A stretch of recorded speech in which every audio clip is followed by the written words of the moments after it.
Hey everyone, it's Raghu, and I'm back with Mindrolling, and I have a wonderful guest today, Gül Dölen, and Gül, welcome to Thank you very much. the It's a pleasure to podcast. be here.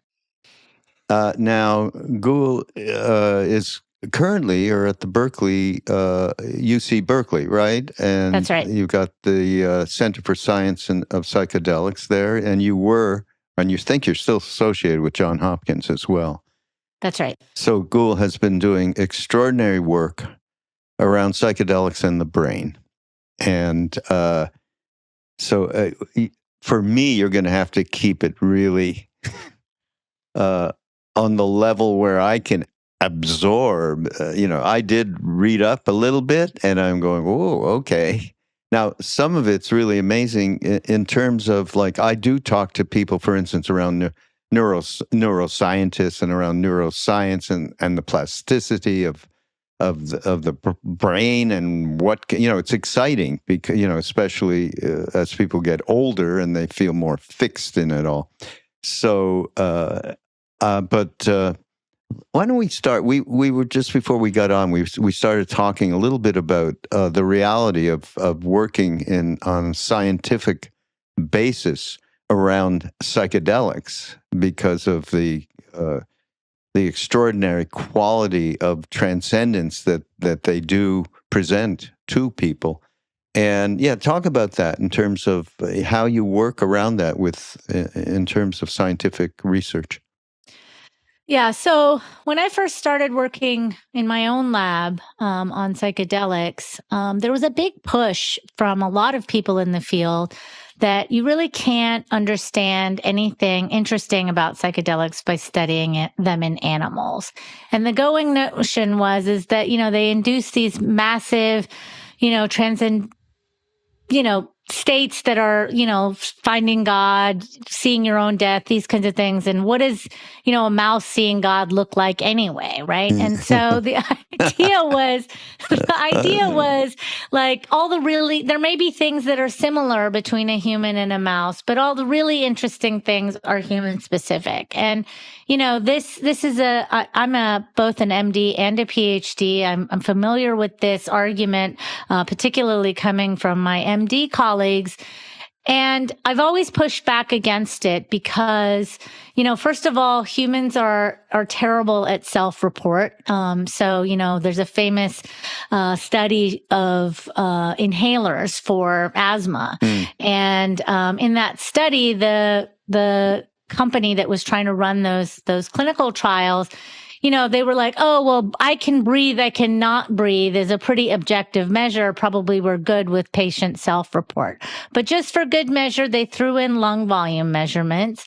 And what they found is that, their inhaler never would have passed clinical trials because the placebo effect was so big that even on something as objective as I can breathe, I can't breathe, really? The placebo effect was bigger, right? And so when we're talking about something like a human clinical trial for neuropsychiatric disease, this becomes a major problem because everything we're measuring is essentially a subjective, I feel better, I feel worse, right? Yeah. And so this is something that outside of psychedelics, translational neuroscience has been grappling with.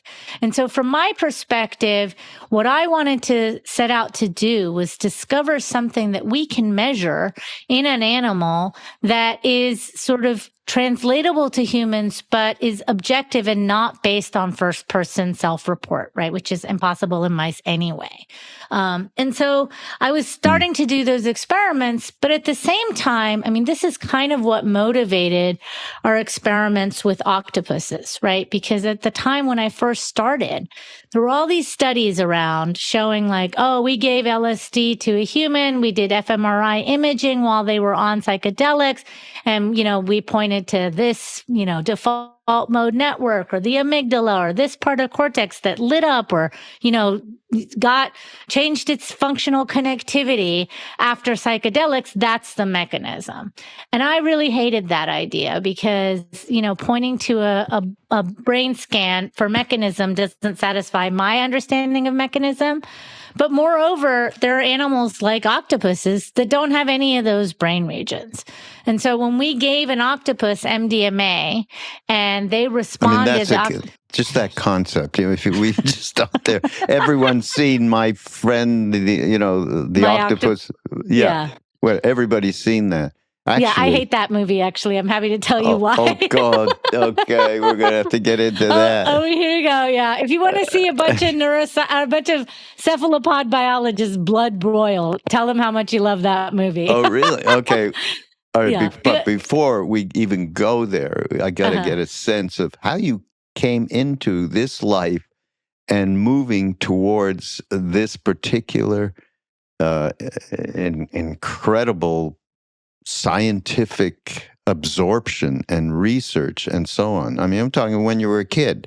What led to you to to move in this direction?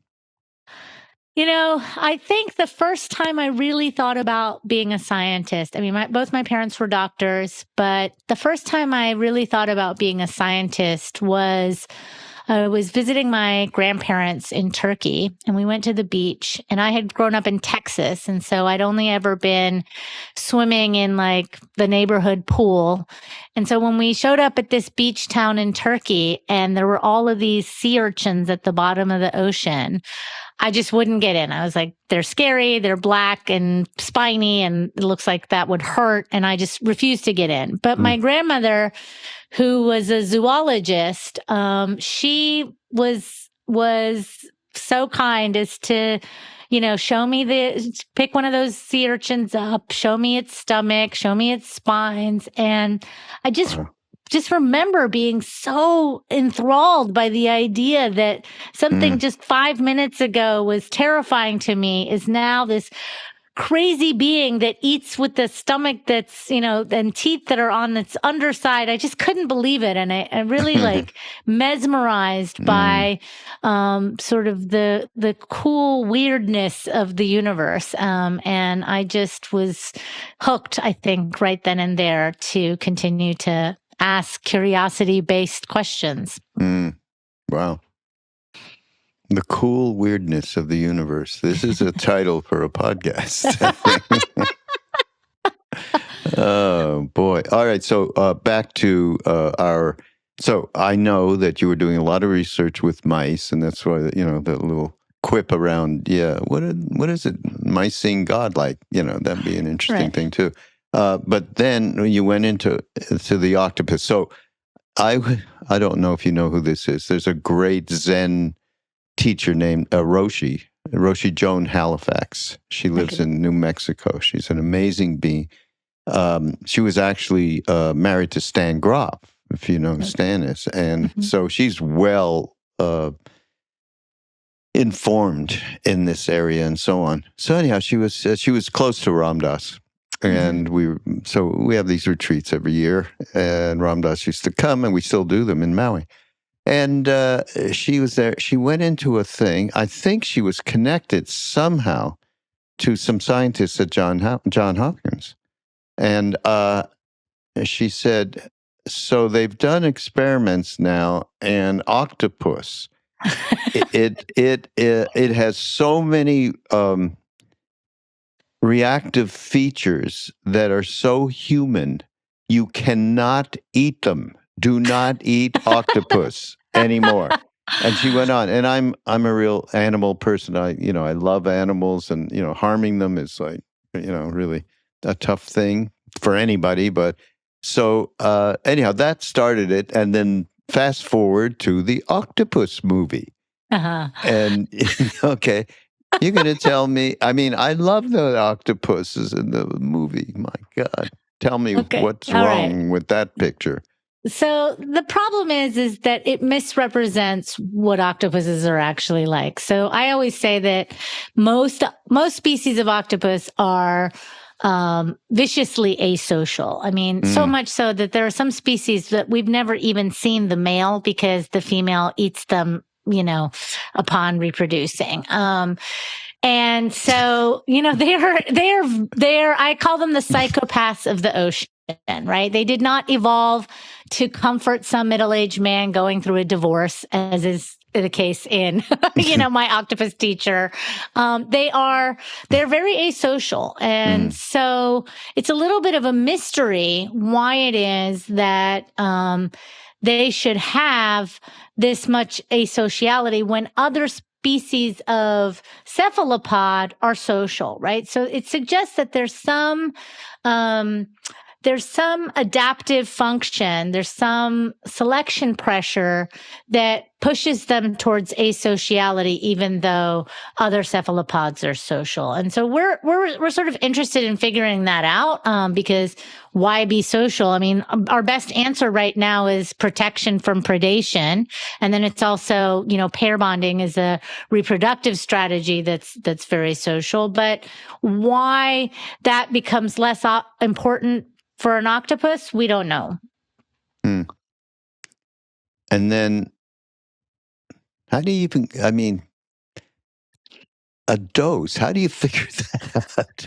Of MDMA, right? Is that what you used? MDMA? Yeah, that was MDMA. I mean, that was actually probably the hardest part of the experiment because, trying to imagine what the dose to use, especially because we were giving it in their water, and they have gills. And so just like it would be the equivalent of making an aerosolized version of MDMA and then hotboxing it for half an hour. That was like the dose comparison we were trying to make. The other thing is that, it was my assumption that this experiment was never going to work because, octopuses are separated from humans by about 650 million years of evolution.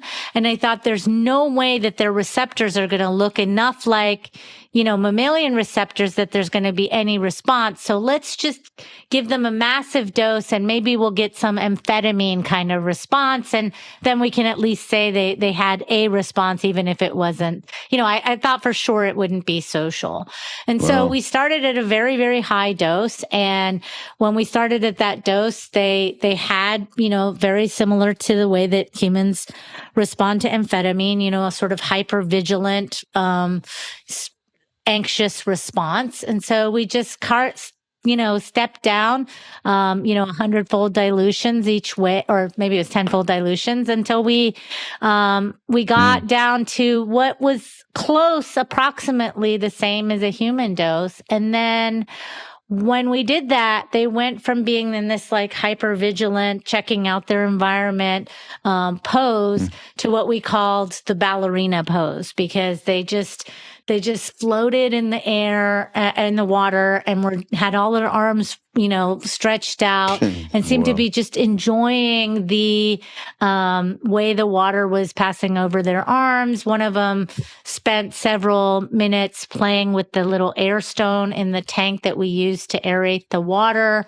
Another one did, a bunch of backflips, very playful. And all of them, when we put them on at that right dose of MDMA, spent more time in the side of the tank that had the other octopus compared to the side of the tank that had just like a little toy object. And so that was very surprising to us because, serotonin has been around for, it's one of the oldest neurotransmitters that exists, and it's been implicated in almost every function from feeding to mood regulation to temperature regulation. And what this suggests is that social is something that serotonin's been doing, from very, very early on. So then I guess one of the outcomes here is the incredible opening that happens, especially with MDMA, for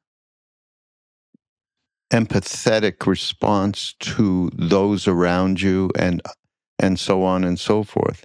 So what did you do with that info? Well, we didn't measure empathy in particular. Octopuses clearly use cognitive empathy for their strategic purposes, right? They're able to manipulate shrimp, for example, when they're going to catch them. They use this something like a shoulder tap prank, that you see in kids when they get about 4 years old. They start doing this prank where they tap you on the wrong shoulder and then you look the wrong way, and that's sort of this theory of mind, cognitive empathy type of cognitive function. But MDMA maybe interferes with that. In any case, it doesn't make it necessarily better. What MDMA is seems to do is make humans and mammals more emotionally empathetic. And so we didn't measure that in octopuses, but the prosocial behavior that we did measure really suggested to us that, because an octopus doesn't have any of the brain regions that had been previously been implicated in psychedelic function, like the amygdala, like the nucleus accumbens, like the cortex, that it really wasn't those types of explanations really couldn't account for the molecular function of MDMA. And what was similar across octopuses and mammals is that their molecular binding site on the serotonin transporter was conserved. And so that really said to us that the mechanism is at the level of molecules, and the anatomy is just sort of secondary mechanism that these molecules act upon, but they can be different depending on the evolutionary history of the animal. And then taking that to humans in terms of, the work, first of all, the work that you're doing is how do we solve some of these really pernicious psychological states that from PTSD and on. And so how do you translate what you learned in that particular research to what's possible?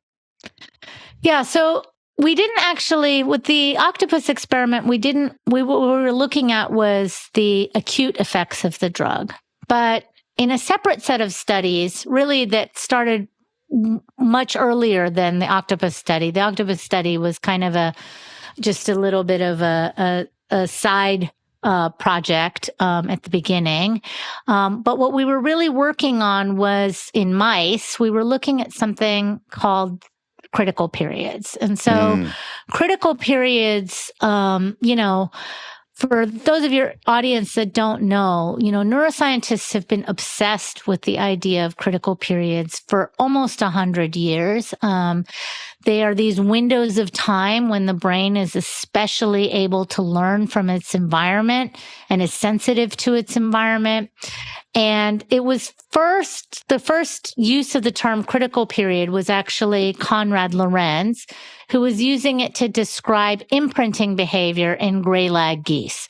So this behavior, may be familiar. Timothy Leary certainly knew about it, although I think he described it in ducks. But in any case, it's this behavior that immediately after hatching, a baby geese will form a lasting, lifelong attachment to whatever is moving around in their environment.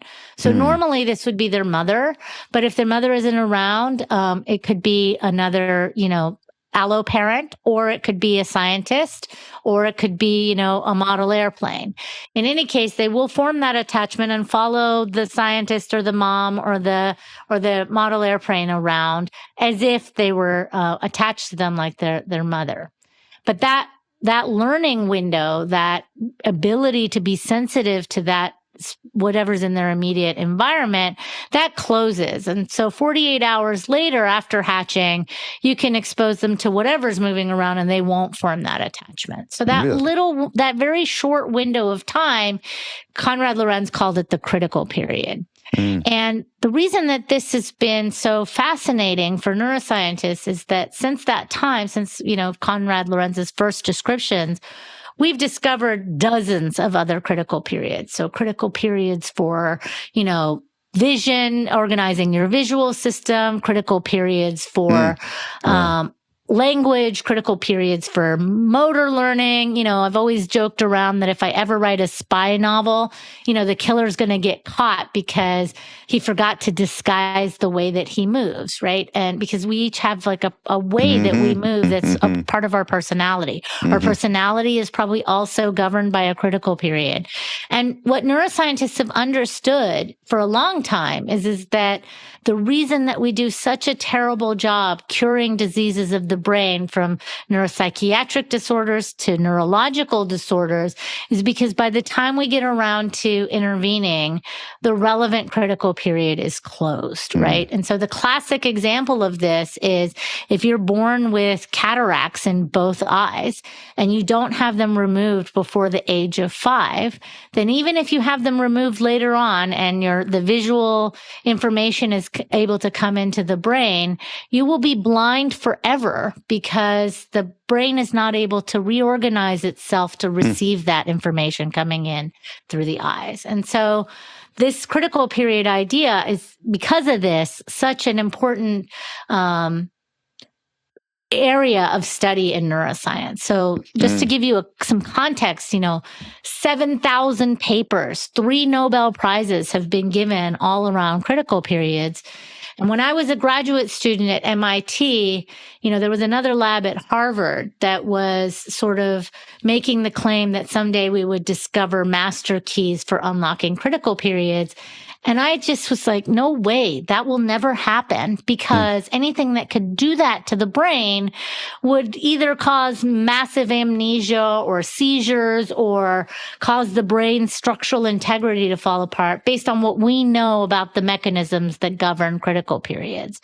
And so anyway, fast forward 20 years, and it turns out that our results really suggest that psychedelics are those master keys that we've been looking for all this time. And that, not only is that exciting from a neuroscientist point of view, to me, it's also exciting because when I first started working with psychedelics, people were like, well, they have these miraculous effects that cure this disease, they cure that disease, and they're just magic, and we don't need to know the mechanism. But, and I think we saw a little bit of this attitude being pushed back against with the FDA decision for MDMA, because I think they looked at these results and they were like, this is twice as good. These PTSD results are twice as good as anything that we've ever seen for PTSD treatment ever before.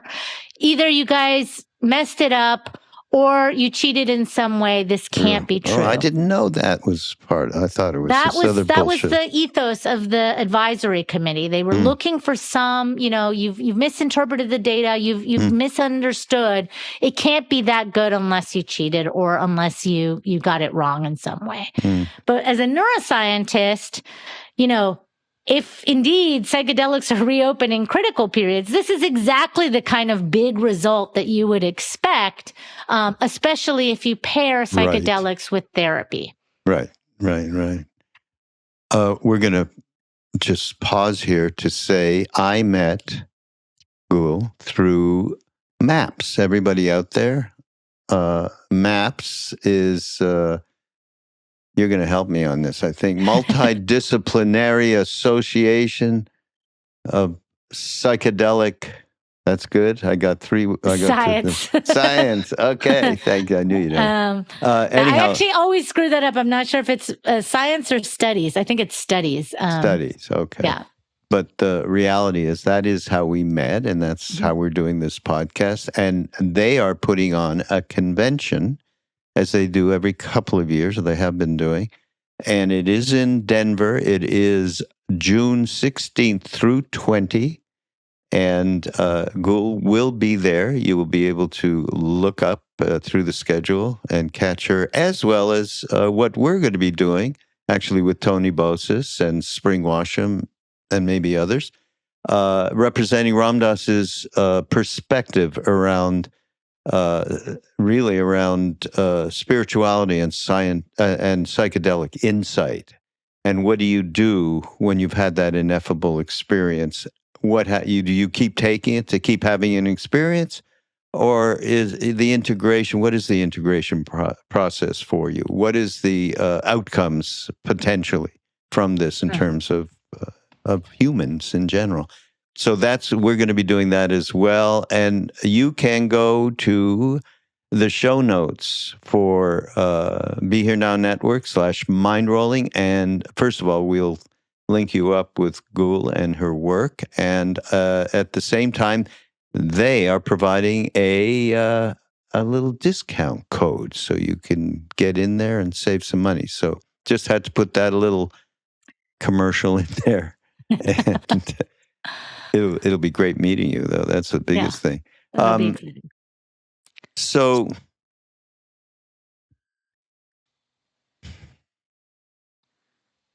As I think I said, I have talked to different neuroscientists on this podcast, and particularly, working with people, Danny Goleman and Richie Davidson and people like that have been really at this in connection, Richie in particular, with His Holiness the Dalai Lama.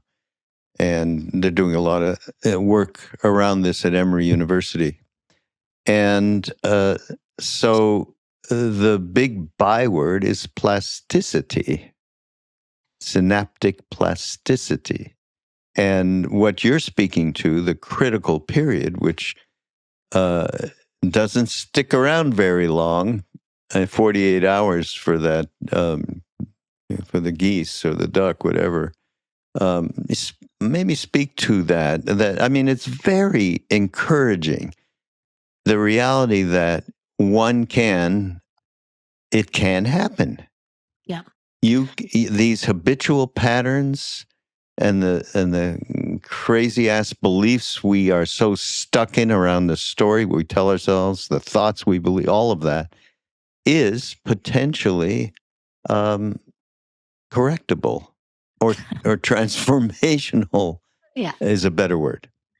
Yeah. So I don't, without getting too much into the weeds, critical periods are sort of, this umbrella description. There are a lot of mechanisms that are implicated in the establishment and closure of critical periods, and also involved in psychedelic mediated reopening of critical periods that include things like plasticity. But critical periods is more than just plasticity. It's also remodeling of the extracellular matrix, which I sort of think of as, if you've got tiles and there's a mosaic pattern in those tiles and you want to rearrange them, the first thing that you do is you take up all the grout between the tiles. So the extracellular matrix is kind of the grout between the tiles, and it's the first thing that you want to break apart and if you're going to redo those memories. So I'm happy to talk about plasticity, but I just want to make sure that it's clear that the critical period idea is a little bit of a broader description than just plasticity.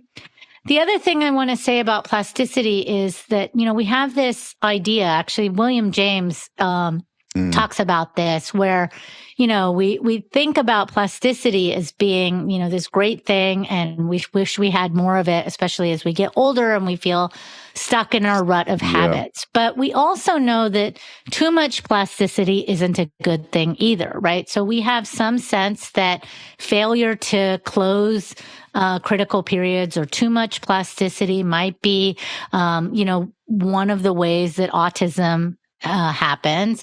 We also have ideas that when cancer cells in the brain sort of break out of their rules, one of the things they start doing is a lot of plasticity, so too much plasticity.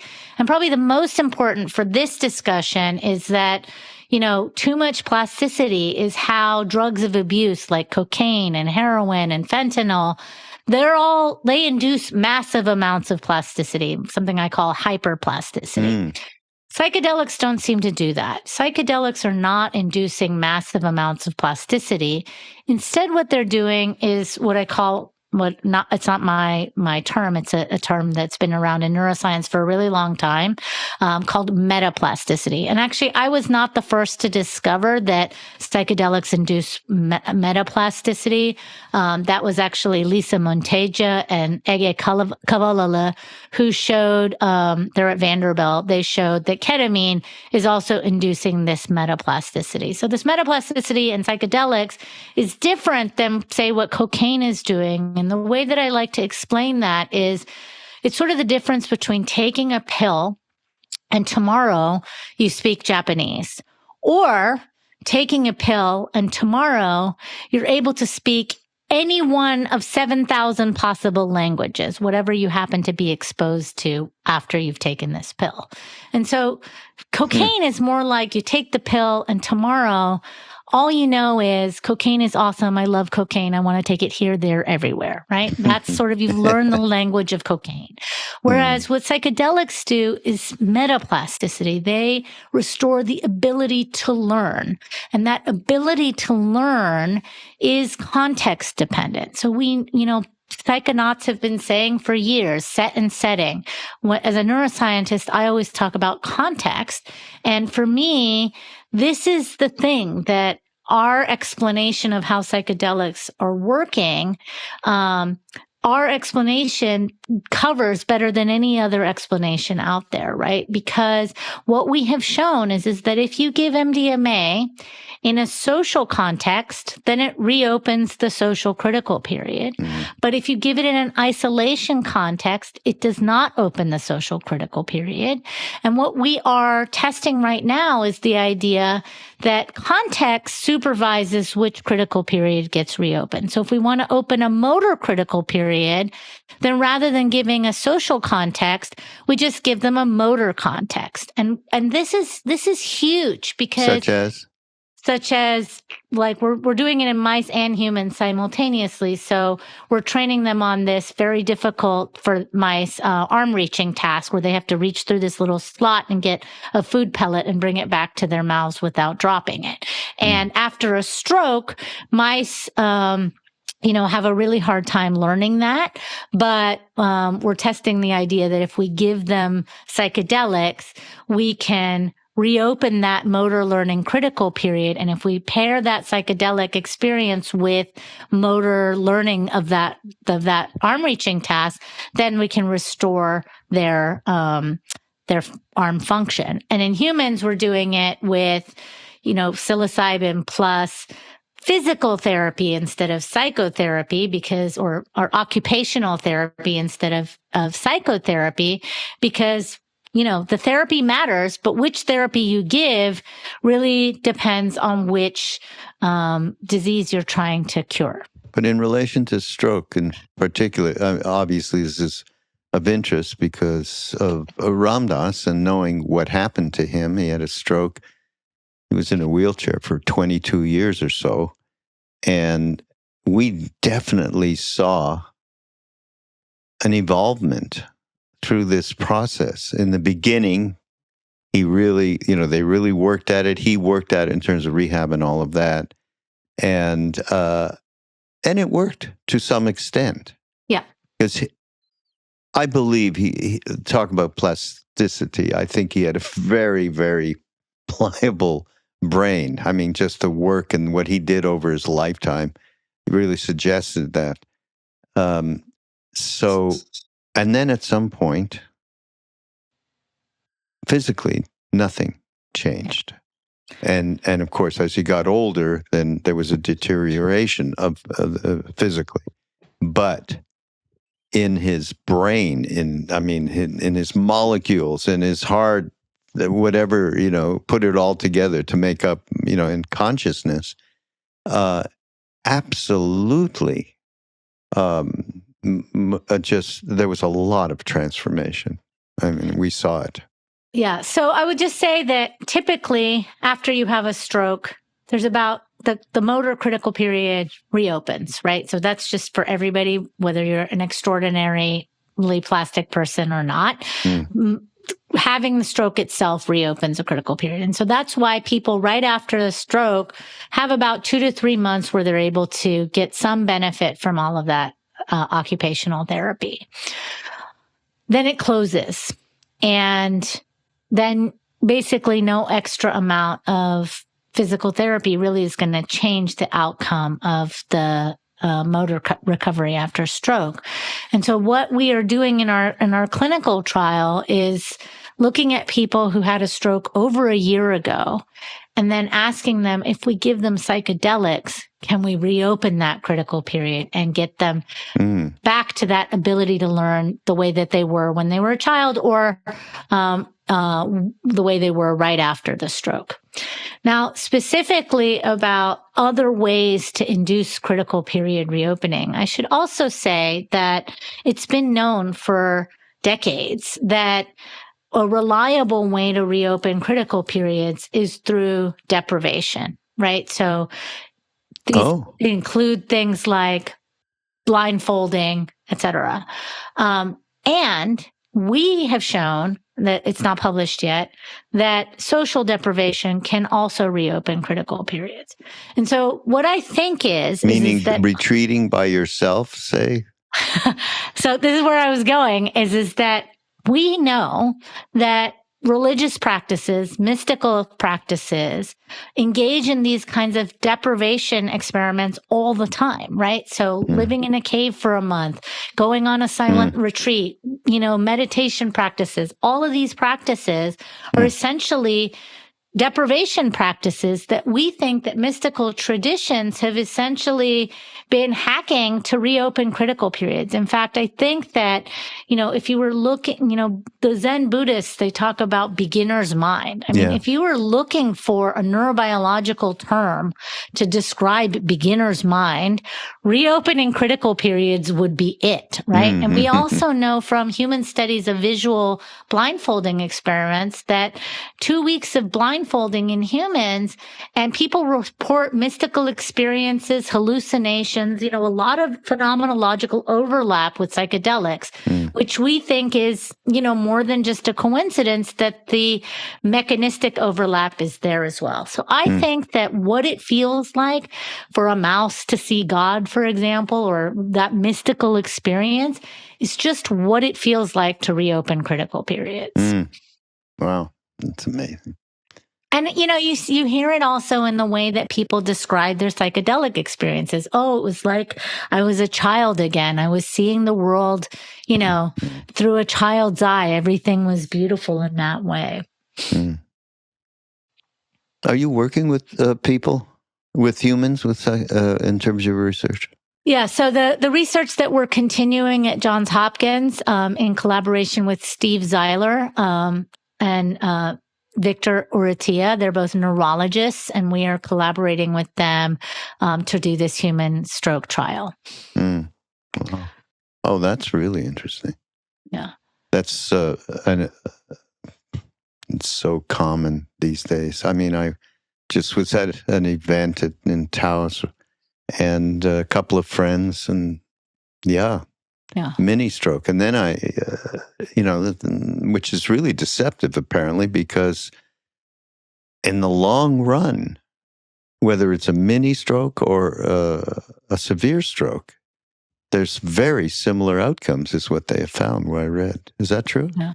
I mean, it depends on exactly what, but yes, I mean, having any kind of brain injury has lasting effects because brain cells are post-mitotic. They don't divide, they don't grow, and the only ones that do are cancer cells, right? So this is just one of the things that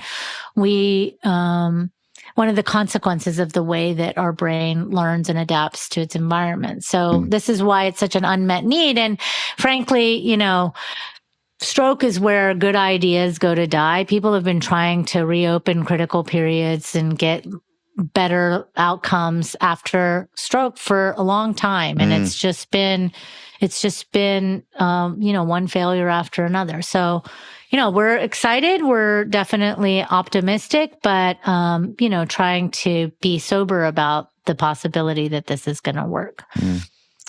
You talk about, one of the other potential great outcomes could be and is. I mean, this is what MAPS has been trying to do in terms of MDMA and psilocybin, particularly obviously with PTSD, but with depression. Mm-hmm. And depression is probably the most common disease that we have today in terms of just numbers, I would have to think. And so I like what you said. You know, you can take a pill for the rest of your life every day, Zoloft or whatever it may be. And now we have an opening, perhaps, that you take a psychedelic with therapy a couple of times, and, you know, and then some function is restored that was not there before. Do you want to talk about that? Yeah. I mean, I think that this is really gets at the crux of the debate right now, right? So 50 years of neuropsychiatric interventions have really been taking the biochemical imbalance model of neuropsychiatric illness, right? So if you're depressed, it's because, you know, you have a biochemical imbalance in serotonin. We just give you a medicine and it brings that serotonin level back up. And then you just take it for the rest of your life and you're cured. And I think that psychedelics are really challenging that biochemical imbalance model and instead proposing a learning model. And that's where you get these durability effects that are so extraordinary. And, you know, I think that the biochemical imbalance model really can't account for it. I think that this critical period idea really is able to provide a better explanation for, you know, the durable effects that happen when you have a transformation. You learn something and then you just hold on to what you've learned and you build on that new network of memories and learned habits. And that becomes a durable effect that protects you from depression or addiction or PTSD without having to constantly take the drug. Yeah. I want to actually, you mentioned something during the MAPS advertisement that I just wanted to circle back to, because I think it's actually, you know, most of what we've been talking about so far was our first 2019 Nature paper on psychedelics, which was on MDMA. But our more recent one that came out in 2023, we compared across a bunch of different psychedelics. So we compared ketamine, MDMA, psilocybin, LSD, and ibogaine.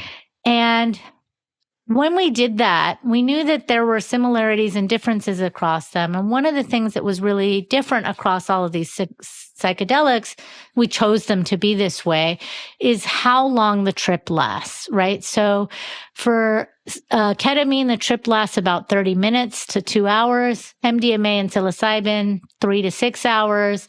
LSD, more like 8 to 10 hours. And ibogaine is just sort of this rock star because the trip lasts 3 to 4 days, right? So it's this extremely long trip. And what we found when we looked at that... Sorry, but you're just making me remember something. I'm sorry, Gül. Okay, go ahead. Ibogaine, you know, is the longest, right? The longest lasting one. It's like 2-3 days, maybe. Yeah. STP. Did you ever hear what that is? I've read about it, but we haven't ever looked at it. Yeah, somebody back in those days, somebody said, "Oh, I got some really great mescaline," and I said, "Okay, let me try it." Yeah, 2 to 3 days later, just it went on and on. The spaghetti that my friend's mother gave us for dinner, it was acting more like an octopus. Oh God, I'm sorry. Well, that's actually a good hit. Maybe we will look at that. So what we noticed is that how long the critical period stays open is proportional to how long the trip is. So ketamine keeps the critical period open for about 48 hours. MDMA and psilocybin about 2 weeks. LSD, 3 weeks, and ibogaine, at least 4 weeks, maybe probably longer. We just didn't look out further than that. And what that tells us is that we're not paying enough attention to what happens to people after the acute effects of the drug have worn off. Because what our results suggest is that integration period after you take MDMA or psilocybin lasts for at least 2 weeks. And that's really your window of opportunity to lock in the new habits, the new memories, the new way of seeing and relating to the world that you had during the acute effects of the drug. And so I think at best, that's a missed therapeutic opportunity. At worst, it means that we're sort of returning people to this vulnerable and sensitive state that's similar to childhood.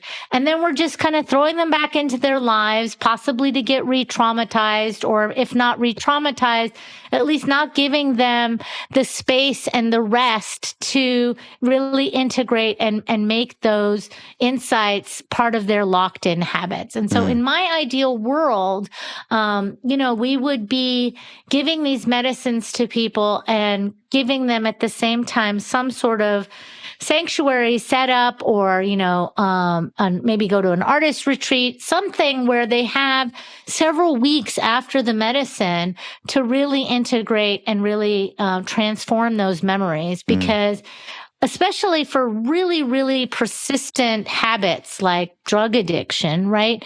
It's not just that the drug makes you feel good.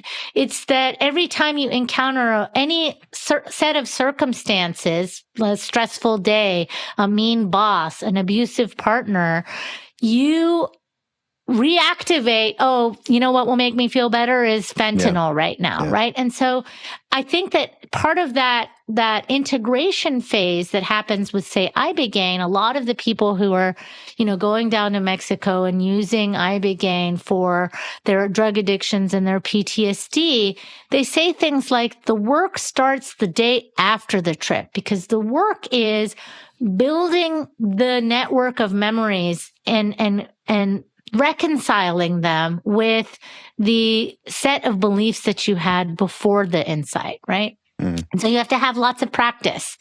You know how important, you as a scientist and the work you're involved with, and of course all the different scientists that are involved with MAPS and the research, we're presenting, as I said, at MAPS, Ram Dass's perspective on all this. But it has to do with not the perspective of, okay, everything that you just said is so fantastic, Gül. Absolutely fantastic. The possibilities there to relieve people from really intense suffering. What Ram Dass was speaking to, and he spoke to that as well, but what he or how we're representing him and what he spoke to was just people who wanted to find that true nature, the Buddhists would call it, who they are truly.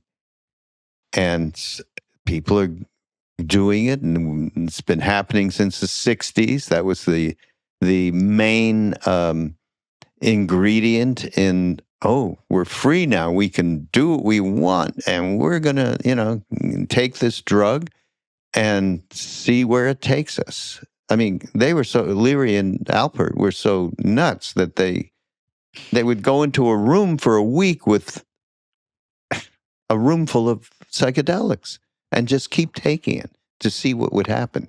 This kind of thing, But the reality, everything you're saying, how it would help people who just reconnect to memories and experiences through the incredible transformational quality of the drug while you're on. And then you've got to do the integration work. It's the day after, you just said. The day after is the first day of starting that transformation. It's the same with somebody just looking to delve inside themselves to find that truer self, to be able to have an outcome where they're more compassionate, they're kinder, they're more giving, there's more generosity in their nature, getting back to that pure soul that came into a human body. So I mean, am I reaching here? But I really do believe exactly what you're saying, the benefits of it to in relation to depression, PTSD, et cetera, is the same for, I mean, what's the use of every weekend I'm going to have an ayahuasca experience. I'm going to find out more. It's the same. And that kind of care, thinking, okay, you have this extraordinary experience, and then, okay, what is the integration process at that point? That's what we're trying to share with people. That's right. That's right. And I think that this is, transformational, recreational. These are things that humans have wanted, forever, right? Because we live a long time, and the circumstances that we're born into are often not the same as what we encounter when we're middle age. I mean, under the best case scenario, right? Like you hit middle age and, the elders start dying, your parents maybe die, and there's a massive reorganization of your role in the social fabric of your environment. And so you need some way of kind of becoming your next self. And so I do think that this is why so many religious practices, so many mystical traditions are tapping into this, trying to, get to that open state of the critical period is the way I think about it. But I do think that there's, functional overlap between what psychedelics are doing and these mystical traditions are doing for all of those reasons. That, habits are great. They allow us to navigate our lives in an efficient way. I'm not knocking habits at all. I mean, going to a walk on a park with, a 3-year-old, it can be, it can be frustrating because they notice everything, and every single leaf is full of mystery and magic. And, every sound is a magical fairy. And, they really approach it in a different way, which is great, but it's not, if you're trying to get away from a saber-toothed tiger, it's, a little bit dangerous. And so I think that, habits get a bad rap. We need them, and we definitely want to take advantage of our habit-based memories. But also, if they are constricting us and are not allowing us to adapt to a radical change in the environment, then, it can be a relief to remake ourselves in that way. Yeah. Yeah. Just one other thought. Ram Dass gave our guru, Neem Karoli Baba, a bunch of acid that he asked for more than once. And so here's where, I don't know, I think he's speaking to the critical period, because this is what he said. It allows you to be in the presence of Christ for a couple of hours, but then you have to leave. Then love everyone and feed them. That was that's the bottom line, Yeah. Once and that's really, I mean, he said the most simple things. Of course, when he said it, it was full of complexity if you were sitting right there, because it encompassed absolutely everything around you in that moment. But listen, this is what we need seemingly a lot more of, in terms of the kinds of integration that we're speaking to, both to help with the suffering, but then the innate suffering of believing that you are your story, your thoughts, and all of it is just as relevant in terms of the benefit of psychedelics. So. Yeah, I would just say one last thing. I paint them as universally sort of these gifts, but I just want to say one more thing that's a little bit of a note of caution. So, I don't think that psychedelics have a valence. They don't care one way or the other. What you learn depends on what is in your environment. So I would not suggest, for example, that we put psychedelics in the water and have everybody have them. Oh, we wanted to do that, though, in the 60s. Well, but, we also know that if you take psychedelics and then are exposed to a bad context, you can learn very bad things. So the example that I always think of is Charles Manson. You take psychedelics every day, or you give them to a bunch of hippies off of Haight Street, and you convince them that, helter skelter is for the good of all humanity. And suddenly you've created out of, hippies, killers who are going around murdering movie stars, right? Like the context matters. And so if you can't just pair them with a psychopath. You really do need to be careful about what you're thinking about, what you're reading, what you're ingesting before you take the psychedelic, because I think that whatever you are exposed to in the preparation phase, that sort of primes the network of memories for reactivation during the journey itself. And then whatever else happens after the journey, that's the stuff that gets really locked in. And so, I think that we talked a little bit about the importance of integration, but I would also say we need to be careful about how we prepare for something like that, for the set and setting. Yeah, absolutely. I'm glad you said that. And even further, everyone isn't ripe for psychedelics. That's right. And certainly age-wise, especially, I think, one has to be very, very cautious.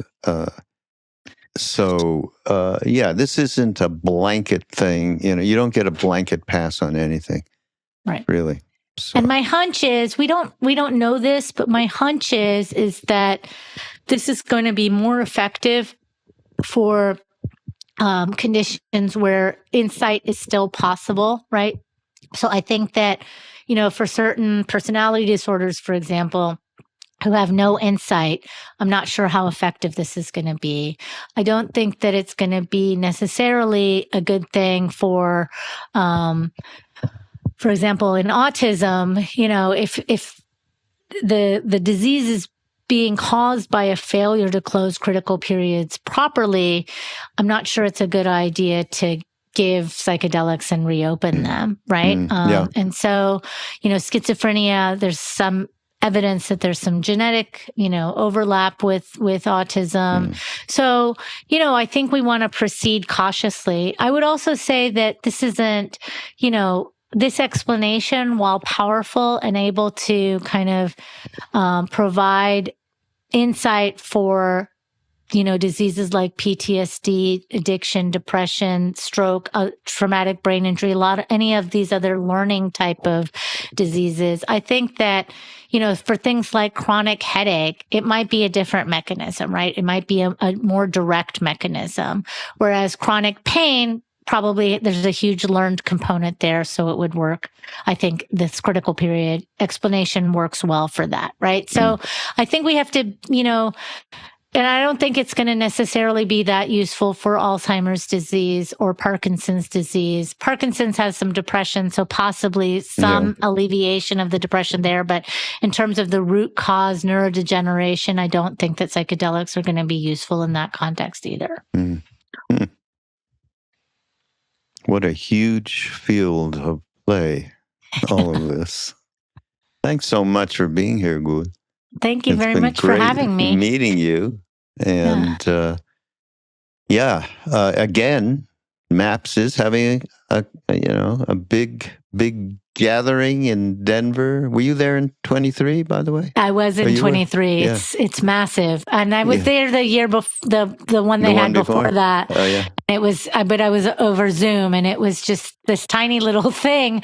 And then I showed up in 23, and it was just what was it, 14,000 people? Amazing. Yeah, something crazy. But it is happening again, and it'll be June 16th to June 20th.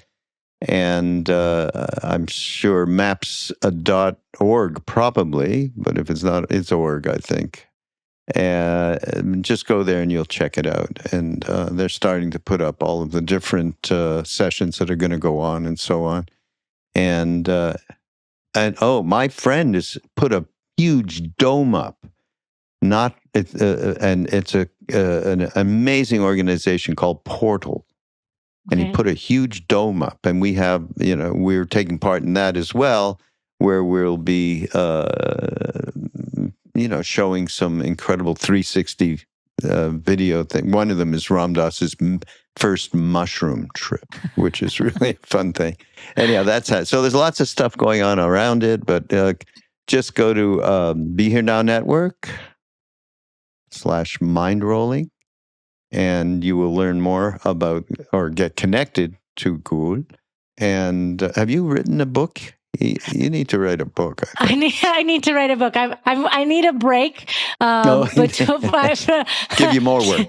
Right now, I think getting the clinical trial, getting my lab set up, those are my priorities. But as soon as things settle down a little bit, I plan to write a book. Oh, yeah. Okay, great. Anyhow, you'll be connected there, and you'll also be able to get the discount code so that you can get a little bit off of what it costs to go there. And again, thanks, Gül. Thank you very much. Phenomenal. Oh, and we have to thank our mutual friend, associate, shall we say, Gagan Jared Levy, which is how we met. So we'll see you all next time on Mindrolling. Bye-bye. Bye.